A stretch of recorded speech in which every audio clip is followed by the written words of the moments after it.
Sir నమస్కారం sir. నమస్తే.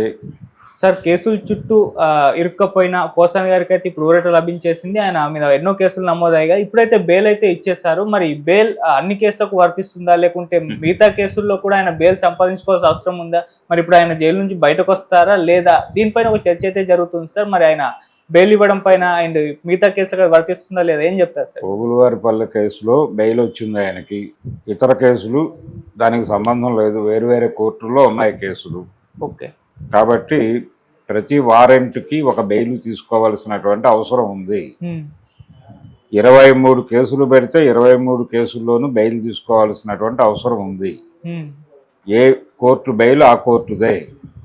కాకపోతే ఈ కేసులన్నీ దాదాపుగా ఒకే ఇష్యూకి సంబంధించినవి కాబట్టి ఇలా కేసులు పెట్టడం, ఒక ఇష్యూ మీద ఆల్రెడీ ఒక కేసు ఉన్నప్పుడు అదే ఇష్యూ మీద ఇంకా కేసులు ఎందుకు పెడతారు అనే దాని మీద కోర్టులో ఆర్గ్యూ చేయగలిగితే, ఈ కోర్టులో కాదు, ఇది వీళ్ళకి మొబైల్ కోర్టు నుంచి వచ్చింది బెయిల్, ఇది కాదు, ఇది కడప మొబైల్ కోర్టు నుంచి తెచ్చుకున్నారు. ఇది కాకుండా హైకోర్టులో మూవ్ చేయాలి. మూవ్ చేసి ఒకే అంశం మీద ఇన్ని కేసులు పెట్టారు, ఇన్ని ఏరియాల్లో పెట్టారు, ఇన్ని కోర్టుల్లో ఇదే ఉంది టాపిక్, సబ్జెక్ట్ ఇదే.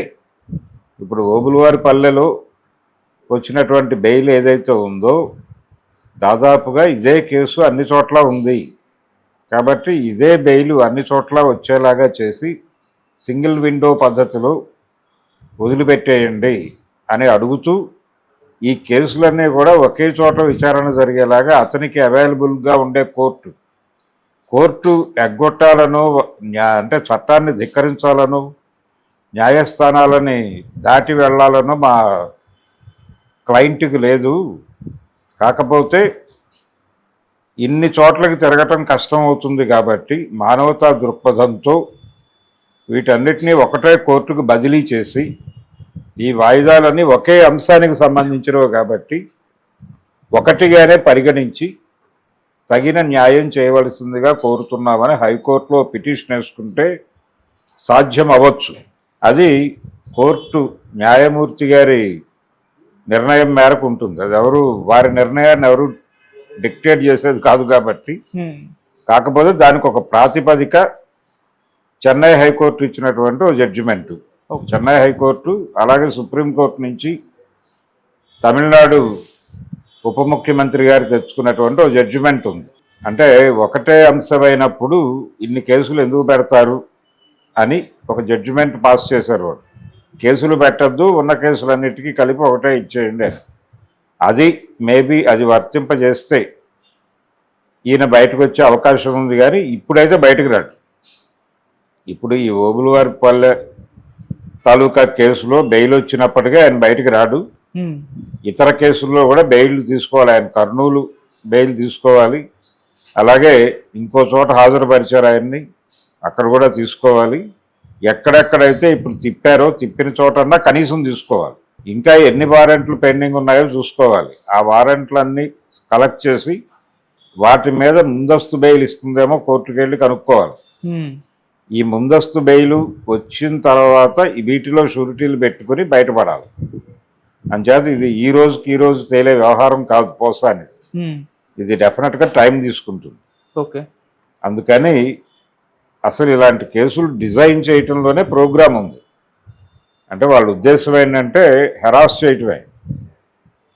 పోసాని అంతటి వాడినే ఈ లెవెల్లో హెరాస్ చేశారంటే మిగిలిన వాళ్ళ పరిస్థితి ఏమిటి అని చెప్పి ఎవరూ కూడా వాళ్ళ గురించి మాట్లాడటానికి సాహసించకూడదు అనేది ఆంధ్రప్రదేశ్ ప్రభుత్వ నిర్ణయం.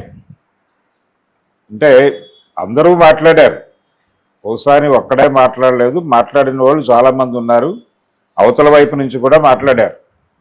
ఆ మాట్లాడిన వాళ్ళ మీద కూడా కేసులు ఎందుకు పెట్టట్లేదు? పైగా ప్రైవేట్ కంప్లైంట్లు ఇవన్నీ. ప్రైవేటు కంప్లైంట్ల మీద ఇంత హడావిడి ప్రభుత్వం ఎందుకు చేస్తుంది అనేది కీలక ప్రశ్న. ఇంత వేగంగా ఎందుకు స్పందిస్తున్నారు, అంత హడావిడిగా ఎందుకు చేస్తున్నారు? ఎప్పటివో గొడవలు, ఎప్పటి మనోభావాలు ఇప్పుడు గాయపడిపోయి ఎప్పటి అంశాలకో ఇప్పుడు గాయపడి కేసులు పెట్టడం ఏమిటి? ఆ కేసులని పరిగణనలో తీసుకుని వీళ్ళందరినీ లోపలయటం ఏంటి? అసలు ఏం ఆలోచిస్తున్నారు? పైగా పర్సనల్ లెవెల్లో వెళ్ళి వ్యక్తులు వాళ్ళ కుటుంబాల గురించి మాట్లాడారంటే అందరూ మాట్లాడారు, వీళ్ళు వాళ్ళు అని కాదు, ఒకరు ఎక్కువ ఒకరు తక్కువ కాదు.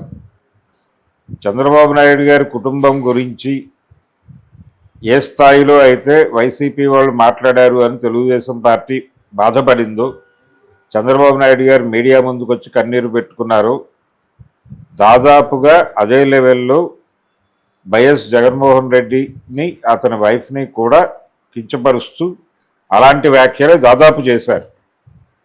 చేయటం కాదు, రిపీటెడ్గా చేశారు. జగన్ వచ్చి మీడియా ముందు ఏడవలేదు, కానీ వీళ్ళు చేసిన ఆరోపణలు అయితే అవే. కాబట్టి ఏది తక్కువ కాదు, డీటెయిల్స్లోకి వెళ్తే అన్నీ ఒకటే. ఈ అన్నీ ఒకటే అనే విషయం కోర్టుకు ఎక్స్ప్లెయిన్ చేయగలగాలి. ఎక్స్ప్లెయిన్ చేసి, అయ్యా వారు మాట్లాడిన ఇవే, మరి వారి మీద కేసులు పెట్టకుండా వీరి మీద పెట్టడం అనేది అంతవరకు సబబు. ఈ ధోరణే తప్పు అనుకున్నప్పుడు ఆ ధోరణి మీద మాత్రమే మాట్లాడాలి ప్రభుత్వం అయినప్పటికీ. కానీ వాంటెడ్గా ఇలా కేసులు పెడుతున్నారు కాబట్టి దీన్ని చట్టం ఎలా పరిగణించాలి అనేది ఆలోచించండి. ఇవి దయచేసి ఇలాంటి ఈ ధోరణి సబబు కాదు అని ఒక జడ్జిమెంట్ ఇవ్వండి, అది ఒక రూలింగ్గా ఉంటుంది. ఆ రూలింగ్ ఆ ఇన్స్ట్రక్షన్ ప్రకారం ప్రపంచం నడుస్తుంది అనైనా రిక్వెస్ట్ చేసుకోవాలి. ఏదైనా కోర్టు నుంచి ఒక ఆదేశం తెచ్చుకోవటం ఒక పద్ధతి, లేదంటే దీన్నే ఆధారం చేసుకుని ఒక మూమెంట్ చేయగలిగితే బెటర్. అంటే వీళ్ళ మీద కూడా ప్రైవేట్ కంప్లైంట్లు పెట్టి, అయ్యా ఈ కంప్లైంట్లను కూడా ఇంతే వేగంగా పట్టించుకుని ఇంతే వేగంగా ముందుకు తీసుకెళ్ళండి అయ్యా అని చెప్పి ప్రెజర్ తీసుకొచ్చి ఆందోళన చేసి పోలీసులతో ఆ మేరకు, అంటే వాళ్ళు ఏం చెప్తారు అనేది కనుక్కుని దాన్ని ప్రమోట్ చేయటం జనంలోకి, అది చేయగలిగితే కంట్రోల్ అవుతుంది. కాబట్టి ఆ పరిస్థితి తెచ్చుకుంటున్నారు. ఆ పరిస్థితి తెచ్చుకుంటున్నారు, ఆ పరిస్థితి వస్తుంది. ప్రస్తుతానికైతే కోర్టులు కొంచెం అనుకూలంగా ఉన్నట్టు కనిపిస్తున్నాయి. నిన్న హైకోర్టులో వచ్చినటువంటి ఏపీ హైకోర్టులో వచ్చిన నిర్ణయాలు, అలాగే ఈరోజు ఇక్కడ కడప మొబైల్ కోర్టులో వచ్చినటువంటి నిర్ణయం కూడా పాజిటివ్గానే ఉన్నాయి. ఇదే పాజిటివిటీ కొనసాగితే మిగిలిన కేసుల్లో కూడా బెయిల్స్ వచ్చేస్తాయి. ఇదే ఆర్డర్ తీసుకెళ్ళి అక్కడ పెడతారు, పెట్టేసి 1 or 2 daysలో క్లియర్ చేసుకుని కొత్త కేసులు పెట్టకపోతే ఈ లోపల జనరల్గా వాళ్ళ యాటిట్యూడ్ అలాగే ఉంటుంది. అలాగే కొత్త కేసులు పెట్టి ఏదో రకంగా జైల్లో హోల్డ్ చేయాలని అనుకుంటే ఏం చేయడానికన్నా సిద్ధపడతారు. అంత పరిస్థితి రాకుండా పోసానిని బయటకు తీసుకుని వస్తారని అయితే ఆశిద్దాం. ఇక్కడ కూడా ఈ కోర్టులో కూడా ఆర్గ్యుమెంట్స్ చెప్పింది పొన్నవోలు సుధాకర్ రెడ్డి.